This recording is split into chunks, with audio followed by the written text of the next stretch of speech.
1, 2, 3, 4, 5, 6, 7, 8, 9, 10. Good? Yeah, Strud, same. 5, 4, 3, 2, 1. Good morning, everybody. Good morning. Hello. Okay, no echoes there. No echoes. So we're going to do today without echoes.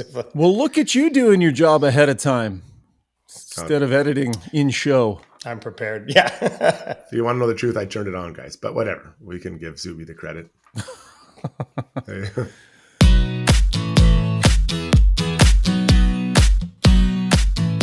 I saw that I was playing with Leo and Hyman, so obviously I was pretty excited, and my adrenaline was going there right from the start. So, I was super excited all day and just felt good.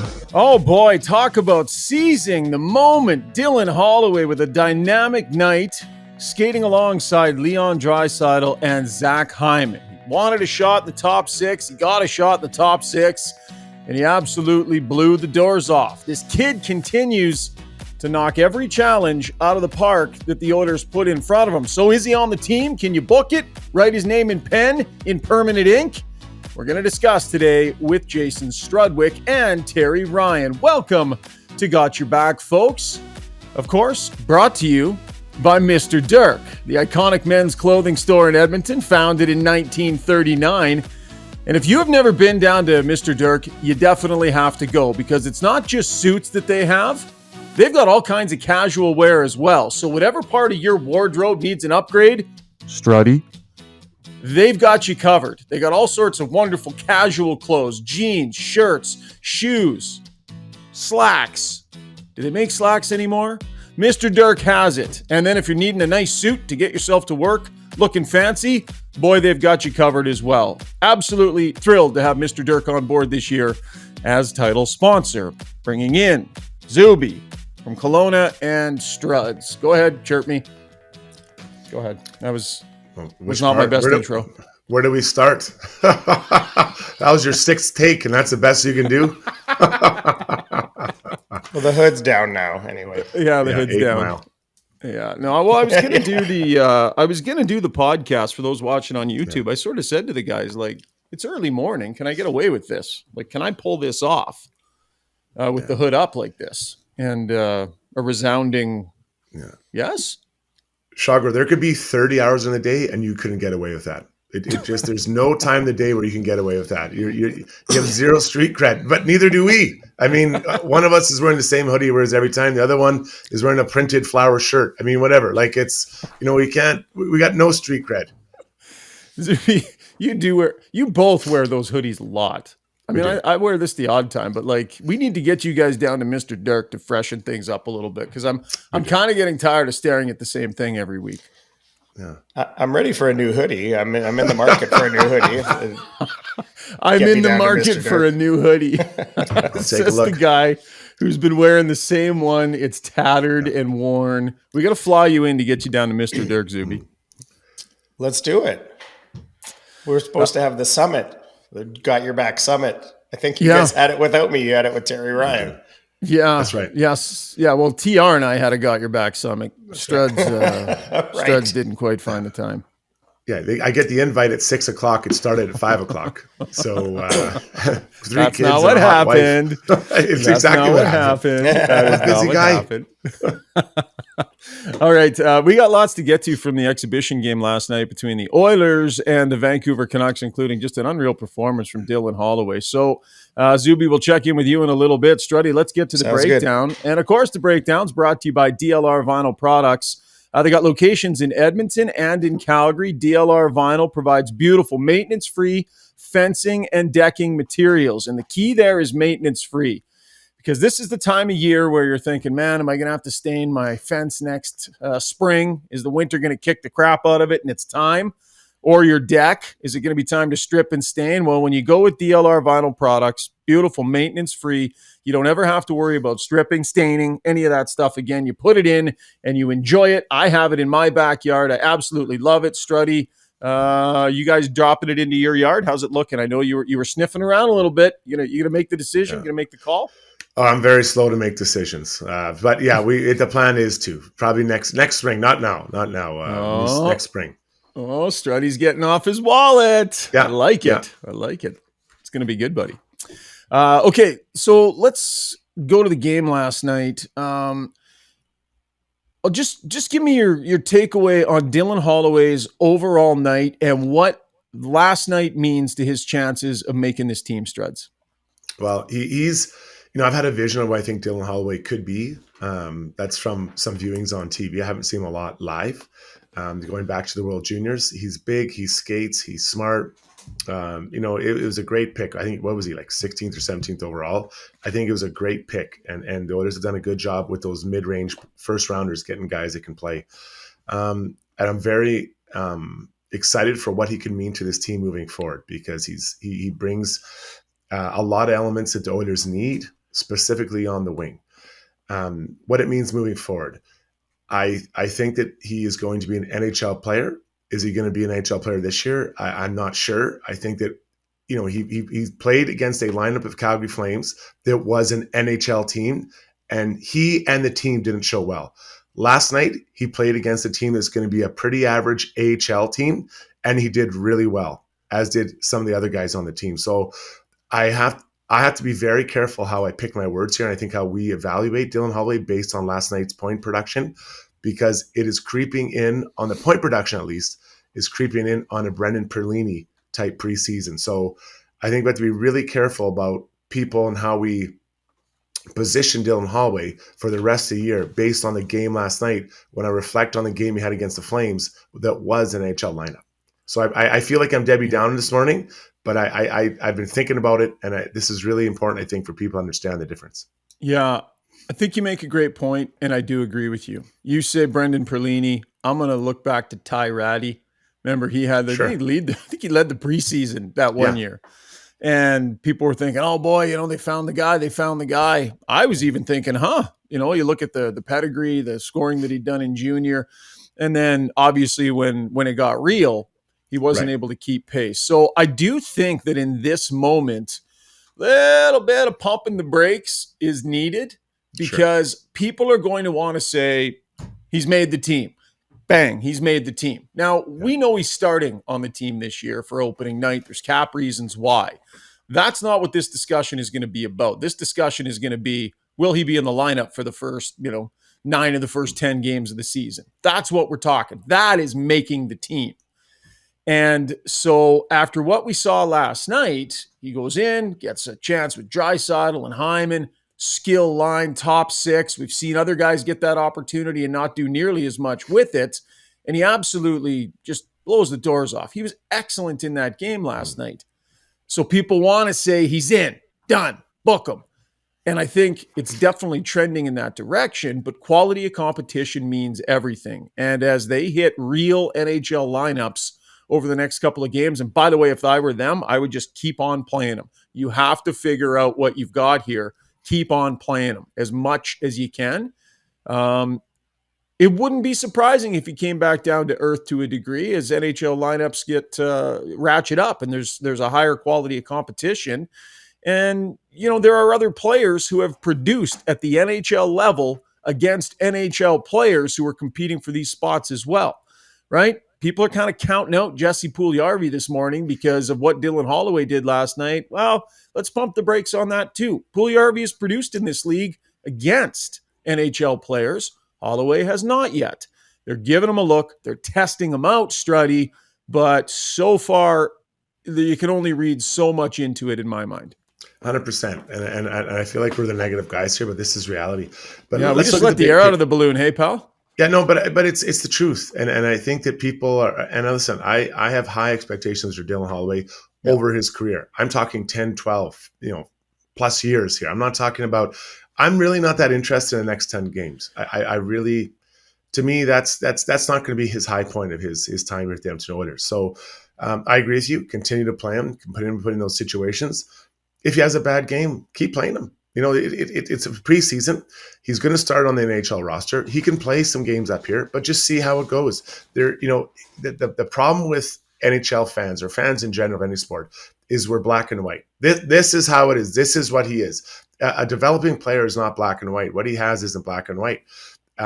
He has some great skills, and he'll be a great Oiler for a long time. My God, it'll be a great just to see him. You think about his speed on one line and his size, Kane's line and speeds on another side, Hyman's speed and size on another line. I mean, you're Foegele, another guy. Like you're really starting to see when Ken Holland joined the Oilers, he wanted to get bigger and faster on the wings. Well, that's what he's doing. That's what he's done. You can see that. Skills down the middle. He's getting bigger and faster down the wings. I didn't talk about Ryan McLeod because I'm not sure where he fits in this puzzle, although he is a piece of the puzzle. Yeah. So Dylan Holloway is doing a lot of good things, but keep in mind who he played with and who he played against last night. That D core for the Canucks last night, I may have been able to be the seventh defenseman last night in that core. Brady Keeper, Kyle Burrows, Noah Juleson, Guillaume Brisebois, Christian Wolanin, and Danny DeKeyser. And the goaltender was Colin DeLeo. So, okay, I think we've made our point. Yeah. Let's pump the brakes a little bit. Let's see how he does when the competition ratchets up. I do think we need to take a minute and focus on some of what he did really, really well. The things that impress me in his game, Struds, are this.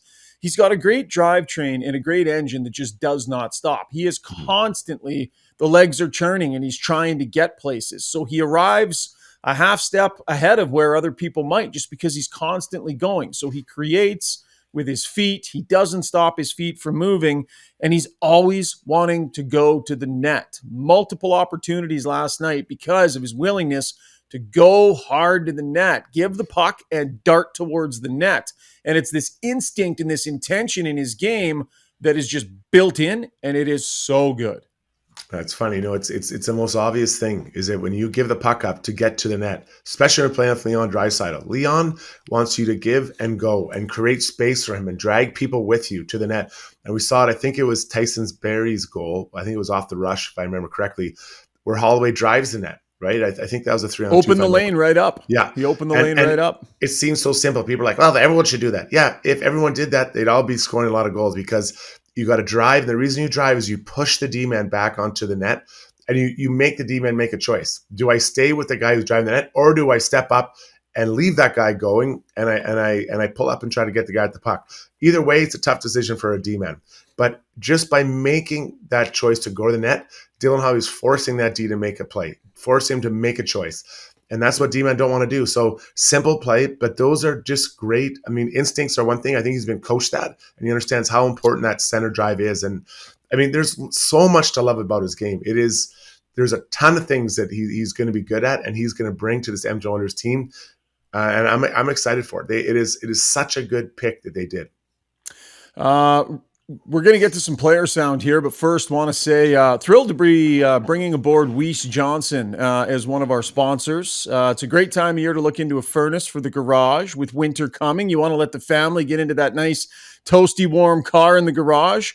Give Weiss Johnson a shout. They've also got some season-end air conditioners on sale, 15% off right now. You can visit the showroom at 5803 Roper Road. I know Dennis Johnson, the fellow that runs things over there, has some strong Oiler opinions and is probably sitting there listening to this podcast today wanting to chime in with his.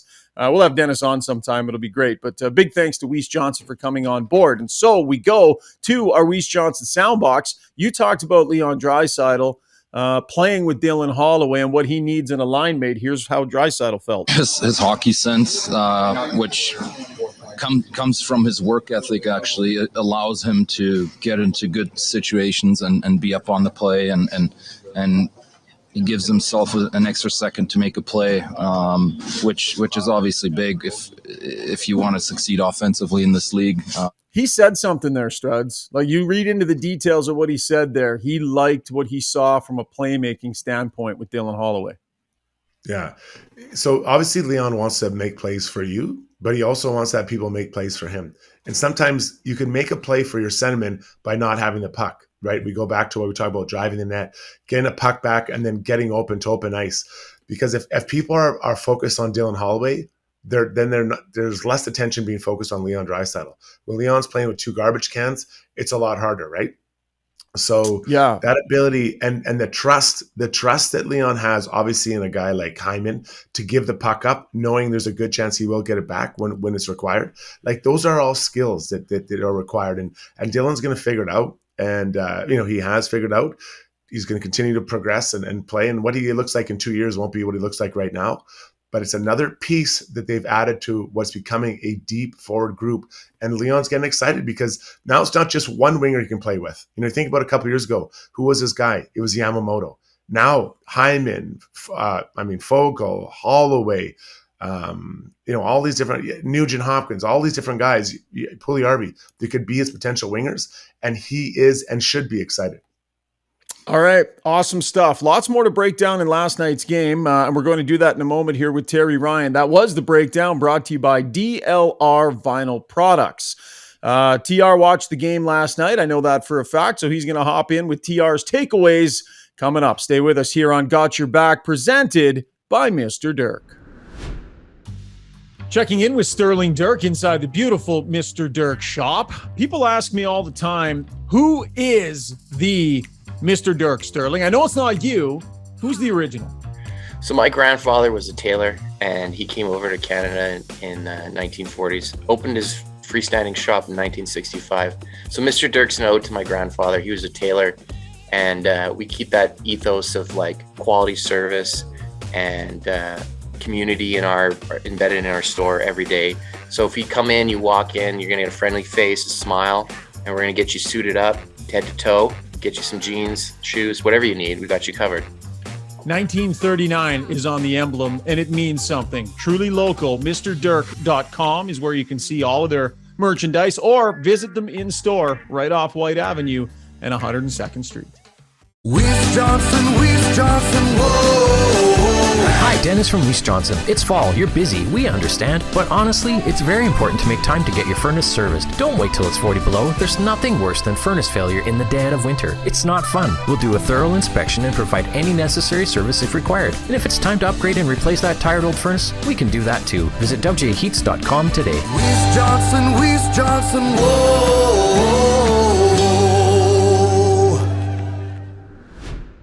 All right, time now for TR's takeaways, brought to you by Sherwood Buick GMC, the gigantic dealership just off Baseline Road on the way into Sherwood Park.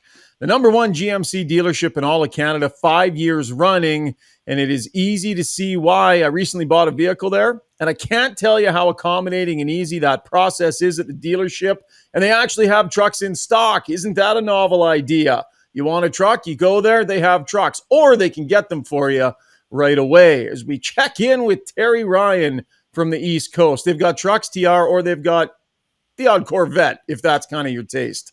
Or they've got Corvettes. That was my next question. I'm a Corvette-only guy for the next foreseeable future. Struds, you ever driven a Corvette? No, I never have. No. Did you have a sports car of any kind? No, I'm not. That's not my thing. I was more like a sports utility. Well, still am. I'm not dead yet. Sports utility kind of guy. First car? What did you get out of the block when you signed? I ran a Tahoe. It's kind of everyone got the Tahoes, right? Oh. So, yeah. Also a Chevy. Oh, live a little, buddy. Live a little. No, you know what I did? And this isn't when I signed, guys. So this is the broadcast version of signing. When I got my first full-time job, I was working in Kamloops. Don't even remember what I was making, but whatever. I went out and bought myself a brand spanking new white two-door Sunfire. There it is. Rolled up in that. Sunfire. I believe Mike or Mark Hurley, also from Sherwood Park, snagged one of those. You'll have to ask the boys. Was it white? See, here's the thing, because my buddies told me, like, they looked at it and they were like, no, Rish, no. And I was like, what? Look at this thing. It's like sparkling and the interior is all fresh and it's awesome. Smelled great. Loved the new car smell. And they said, listen, the rest of your life, pay attention. When you see a two-door white Sunfire, I guarantee you will never see another 22-year-old male driving one of these things. Never in your life. Why is that? It kind of rattled me a little bit, but I've been paying attention, guys, and I have yet to see it. So my buddies were right about the Sunfire. Yeah, they were. It's tough. Okay, let's get to the game last night. TR, I know you were able to catch it. Struds and I just talked all kinds of Dylan Holloway, so we'll get back to that in a moment. But what do you think? What's your main takeaway from watching that Oiler group last night, a pretty veteran group. If you order early, if you order rings early, you can get a deal on them. So I'd say order up the rings. Why even do this show for the whole year? The Oilers are going to take it all. No, I'm kidding. But, there was a lot of things. If you're an Oiler fan, there's a lot of things that would probably put you at ease. And I'll say this, qualifying it with the whole time, I'm cringing when I'm watching exhibition. Any team, just the best players out there. I find it watching Nurse play real physical, watching McDavid have the odd rush. You're just Draisaitl, whatever, any regular. It's tough because hockey's such a physical sport. You need to play these games to evaluate some of the players that aren't there. And in order to make it, those guys have to play hard, which is a weird kind of territory for veterans to be involved in there. And, you always play multiple, 8 or 9 games. The Stars, not so many, but I'm always a little bit wary watching. Now, that being said, I thought that everything the Oilers had going for them was on display last night. And, Holloway goes without saying. But, all in all, I thought it was exactly what I expected. Zach Hyman, what do you think? Halfway through the second period, I'm looking at it, and I just thought, I think this guy's going to get 40 goals. I'm looking at it, and without really heavy going into analytics, just what I see is a great hockey player. For some reason, the reason is that he's played on 2 teams with some of the top 5-10 players in the league. I don't think people realize how good he is. What I was going to say, for some reason, he still seems a little bit underrated. Now, I looked at his goals. I think 27 is his high, but I don't know. He seems like he's ready to break out. I mean, he already broke out. I just love the way he plays, and I think he's going to score a little bit on the penalty kill. I noticed that last year. This guy, he plays the penalty kill. It's one thing to play hard, but he's a real knack for the net.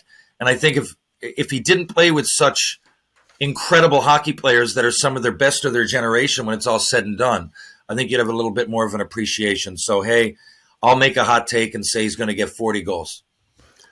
I'll challenge you a little bit on that because I don't think Hyman can score from distance. And I think to score, you have to score. If you add up 27 goals, I think the distance he scored from outside the crease would be minus 5 feet. So, how do you what I mean? So I think maybe 25, 30, but to get up to 40, don't you have to score? I mean, I didn't score a lot, TR, and I remember when I shut you down, it was always kind of further out. So where do you that game? How do you score from distance? How do you get to 40 if you can't score from distance? Yeah, well, you play with those guys, and I think you just, I know what you're saying. Yeah. I totally see where you're coming from. I just think he'll get more of Hyman kind of goals. Okay. And I know what everybody listening is going to say. Oh, of course, because McDavid set him up. No, I just think he creates a lot. He might hit his foot and bounce in. I don't, scoring from distance, there's a knack to that, and does he possess it? Probably not. I don't think he's Michael Ryder. He's going to come down and take a snapshot from inside the point. Little nod to my fellow Newfoundlander there. I was going to say, interesting choice of player. A lot of guys shoot well in the league. Shot. That's why Ryder's in the NHL. He can't skate overly well. He's not great defensively, but Ryder's is dangerous as soon as he gets inside the blue line. Yeah. And, he scored more of those goals than not. Hyman, I just see a real creative player, great hockey player, and I think there'll just be more chances. I know it's a little bit much to expect 40. I don't expect it, but I really think it's possible, and for some reason, part of me thinks that he's going to do it. I'm gonna kind of split the difference here, guys. I think that we'll see a new career high from him because I think he's going to spend a lot of time on a more consistent top 6 line. There were times last year where he was even bumped down a little bit, even onto a third line type situation. He's going to play all year long with one of those 2 guys. Draisaitl, I think, is going to have a big year this year. There's going to be more quality in the top 6. I think he's going to be that net front on the power play. I think he's going to push his power play total. So I'm going to put him at over 30, somewhere between 30 and 40. I don't know if he'll have enough jam to get all the way up to 40, TR. That might be a little bit of a heavy lift, but you never know. You get on a burner early on and you get 12 in your first 19 or something ridiculous like that. And playing with those guys, you just never know. TR mentioned something about Darnell Nurse Struds that I thought was interesting. So the first exhibition game, we see him get into not 1 but 2 scraps. Yeah. And, I don't know if you and I have had a chance to talk about this yet. Last night, he's running around out there. He's throwing hits. He has brought more snarl early on than I think we saw through a lot of last season. To me, this is much about Darnell Nurse potentially sending a message to himself. Like he's not going to just kind of go quietly this year. This new contract is not going to soften him up. To me, physically, he's making a statement in the early going as much to himself as to the rest of the league. Well, I've been very clear that I believe that Darnell Nurse and Cece need to carry a lot of the heavy load as far as who they play against, to be a defensive shutdown pair. And within that job description needs to be physicality. And it comes from Nurse, but also Cece. For a really strong guy, Cece's not a very physical player. He's in the right place and he'll compete, but he's not physical. For the Oilers to take a next step or another step, everyone has to try to add more to their game. Darnell has physicality, but the consistency hasn't been there for obvious reasons. I mean, there's times where he had to be more offensive and all that. And Cece, same thing. They both have to be physical, hard to play against players. Doesn't mean you're running around and fighting everyone and going crazy, but be physical in those contested areas, which are front of the net and wall play. I think, what I like about it, I know what you're saying. He proved something to himself, and, he wants to show the fans and the guys who signed him and are confident in him what kind of a player he is. But I love the message to the other players on the team. When you're looking at that, I remember, and you can check this out. I'm sure it's out there somewhere on YouTube. Shane Corson, he fought Denny Vial. Vial was running around, and we were playing Ottawa. And I was like, and that was the year Corson ended up making the Olympic team in 97, 98, I believe it was. And I was so impressed because there was some guys, I won't mention names, some people were mailing it in. It was exhibition. I don't blame them one bit. They're making lots of money. They're superstars. I mean, why get hurt in exhibition? But Corse went that extra level. And for me as a winger and as a player that was a lot like Shane, I mean, there was parts of me that really looked up to him as a player and as a person.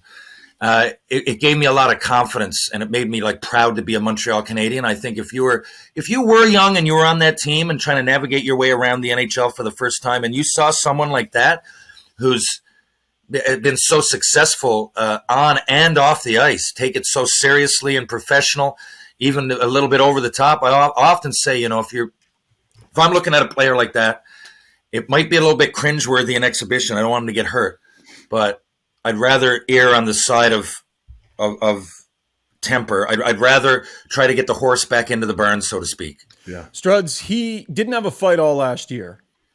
How aware would someone like Darnell Nurse be of that? And do you think that getting one out of the way early and kind of reestablishing that side of his game is something that he's making a conscientious effort to do, or is he just playing and we're overthinking it?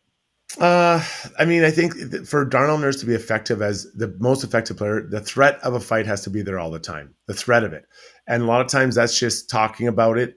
I'm going to kick your ass if you do that again, or being physical. Then people are like, is this guy really going to do this?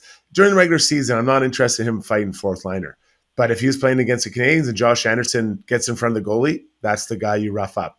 If you're playing the Calgary Flames and let's say, Brett Ritchie's probably not the right guy, but a guy like Dylan Dubé or Jonathan Huberdeau, although he wouldn't fight, gets too close, you let him know. You're in his face like, hey, man, this is what's going to happen if you continue.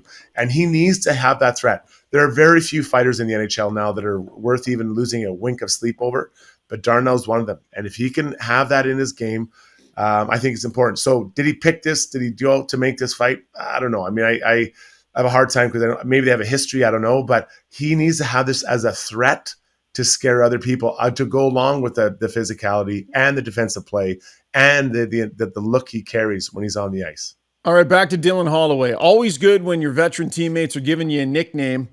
And Hollywood looks like it's going to be courtesy Tyson Barrie as we go back to the Weiss Johnson soundbox. I think it's a bang-on nickname.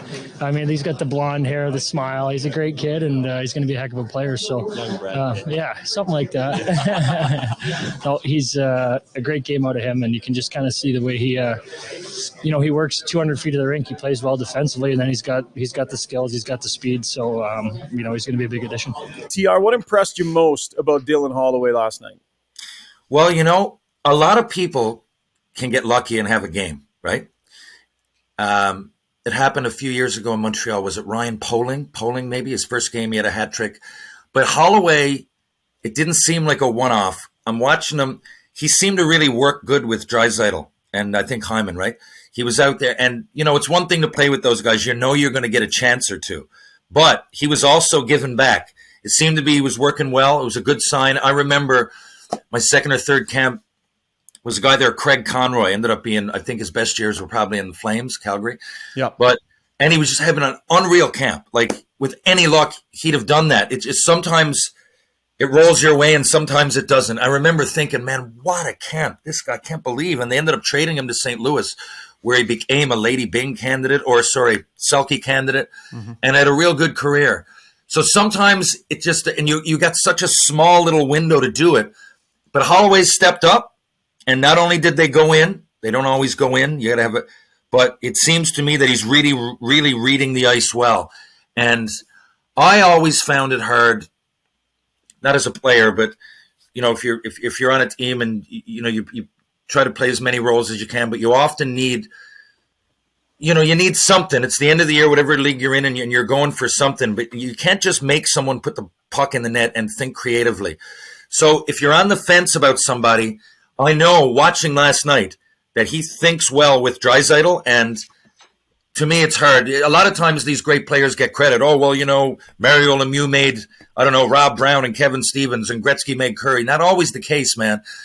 And it's not in those cases I mentioned. You've got to be able to give back, and you got to be able to think. It's not all going to the net and putting your stick down. And Holloway, to me, created a lot, not just the goals that he scored.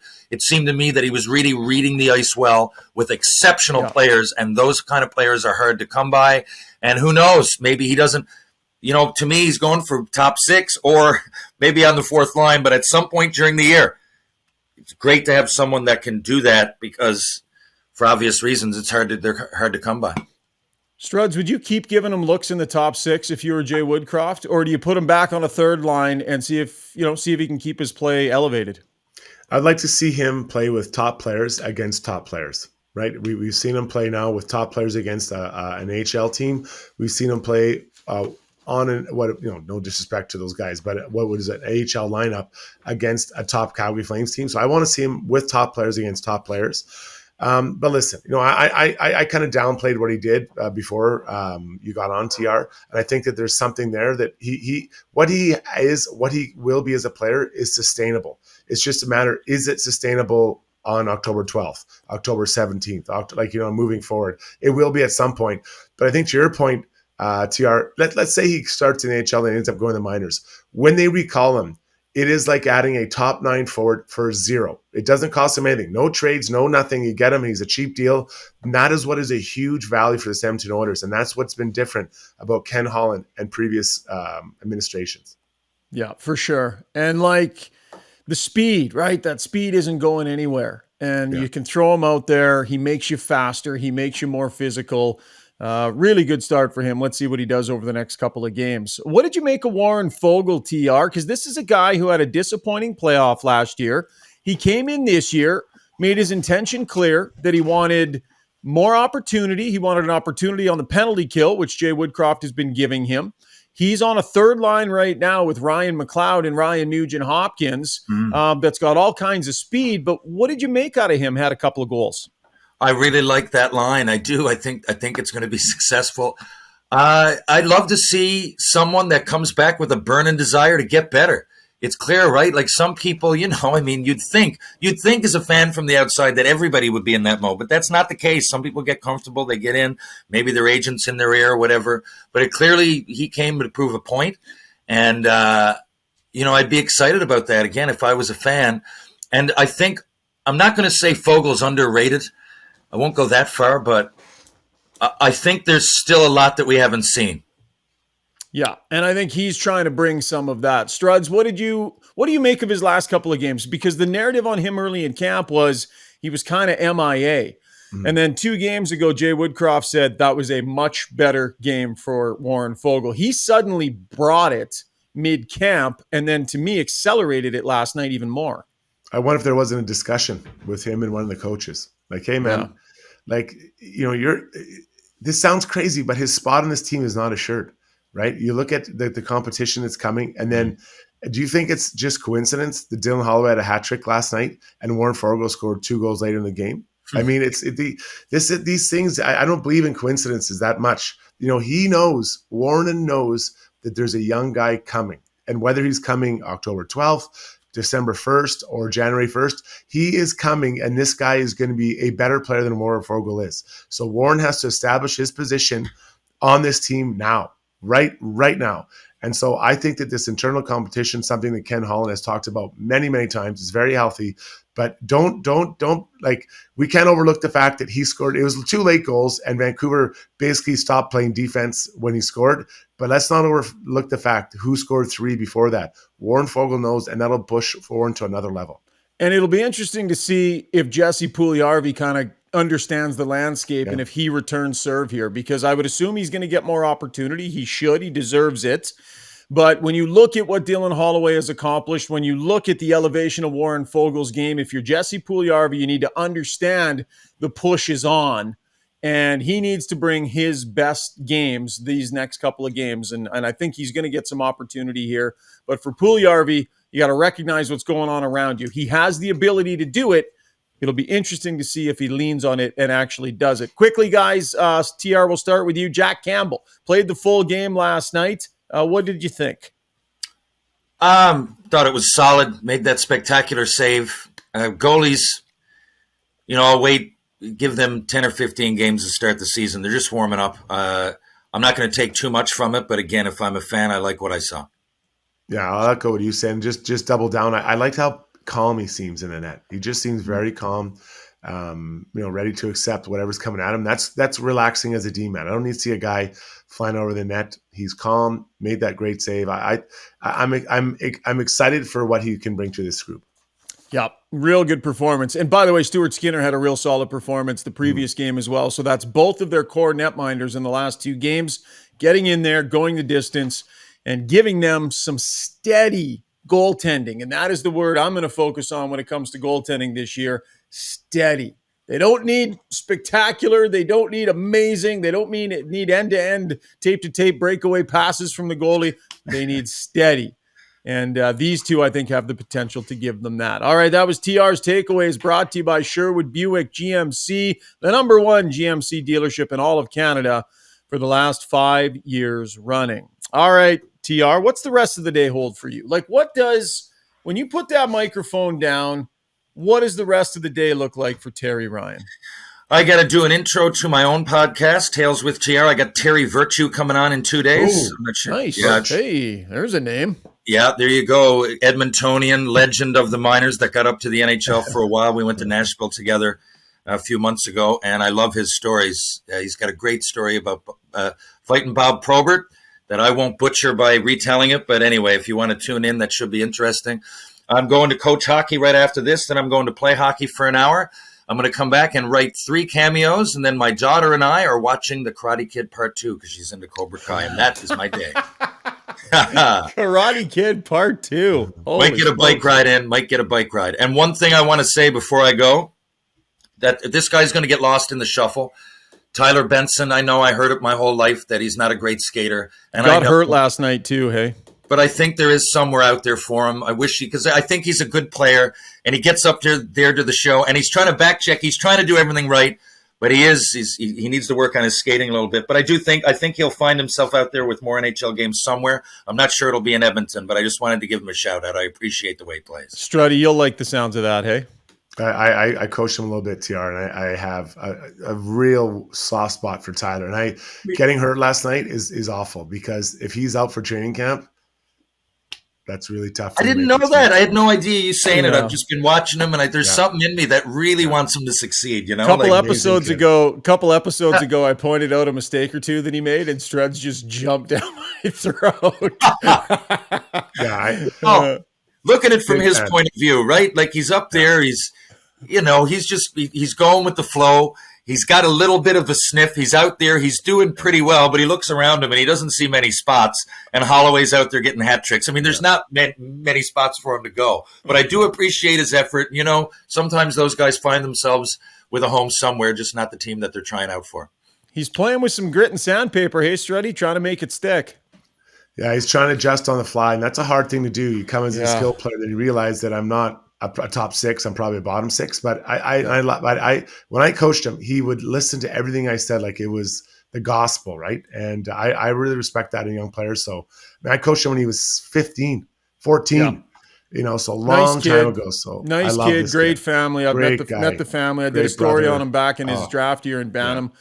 And you wish good things for local kids in particular, but he's in a battle here. We'll see what the injury is, but he's scrapping his way, trying to hang on, and credit to him for adjusting on the fly. As you say, okay, we just did another little mini breakdown brought to you by DLR Vinyl Products. So we'll throw the extra sponsorship in there. Okay, time to get out of here, guys. I'm trying to keep these podcasts under 50 minutes, and I think we failed today. So we'll talk to you guys in a couple of days. TR, enjoy the Karate Kid Part 2. Struds, whatever you're doing today, I'm sure it involves being on the ice, shaping young hockey hearts and minds. Have a good one. And we'll check in with you folks in a couple of days. This has been Got Your Back, YEG. And of course, a huge thanks to our sponsors, Mr. Dirk, DLR Vinyl Products, Weiss Johnson. Welcome aboard, Dennis and Company. Sherwood Buick GMC as well. We appreciate your downloads. We appreciate your support. And of course, don't forget, check out Got Your Back, LeBrun and Rishaug, which will drop on Wednesday morning. Have a fantastic day, folks.